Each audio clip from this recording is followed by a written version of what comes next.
Hi everyone, welcome back to Sun's Arts. If you're new, welcome to the family. So if you haven't already, I would be happy if you click on the subscribe button and join the family.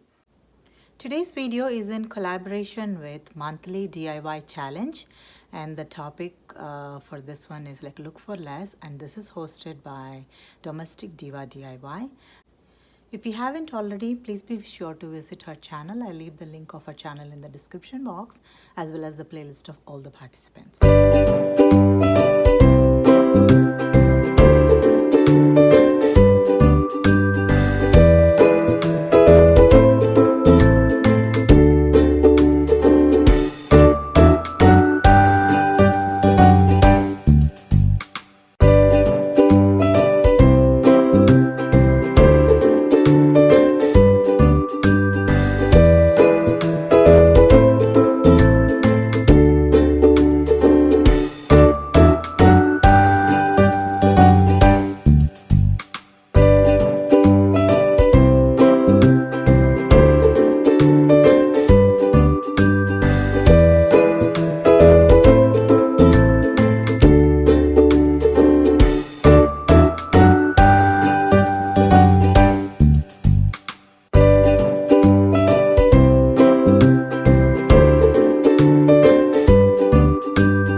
So this is the final reveal of all my project, you guys.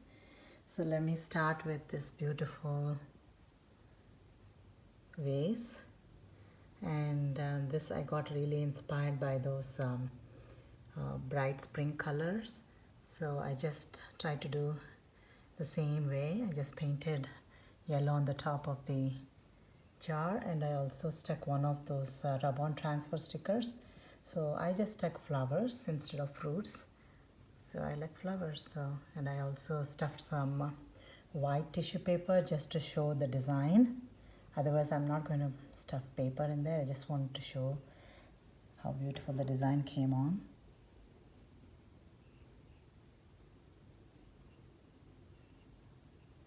It looks like I painted the glass.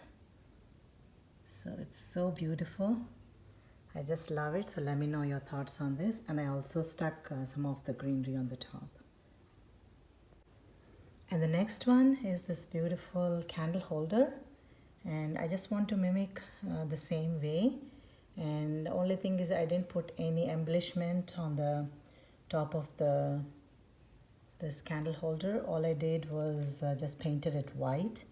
And you know that you saw there's a stand. It already comes with a stand. And you can either use as a candle holder or you can use just as a planter. So it's a dual purpose one. So it's very simple and easy. So I'm very happy as well. So let me know your thoughts on this as well. And this final one, I was wondering what should I do. Then I saw online there was like a jar which was having like highlighting the features of the vase. And this has already got beautiful dimensions, so I just highlighted it using some of this furniture marker, and I chose the most lightest one of the brown. And yeah, I just highlighted those lines, and it looks so beautiful. It gives like extra dimension to the vase, and I'm very happy how this turned out. And I also stuck few flowers. They're so beautiful. So yeah, this is my third project, and this is also a very simple project, and I'm very happy how this turned out. The end result is really beautiful. So these are the few simple and easy projects that I wanted to share here, and I hope you enjoyed as much as I did. So if you haven't already subscribed to my channel yet, please do consider subscribing, liking and sharing. And thank you so much for watching today, and I'll see you again.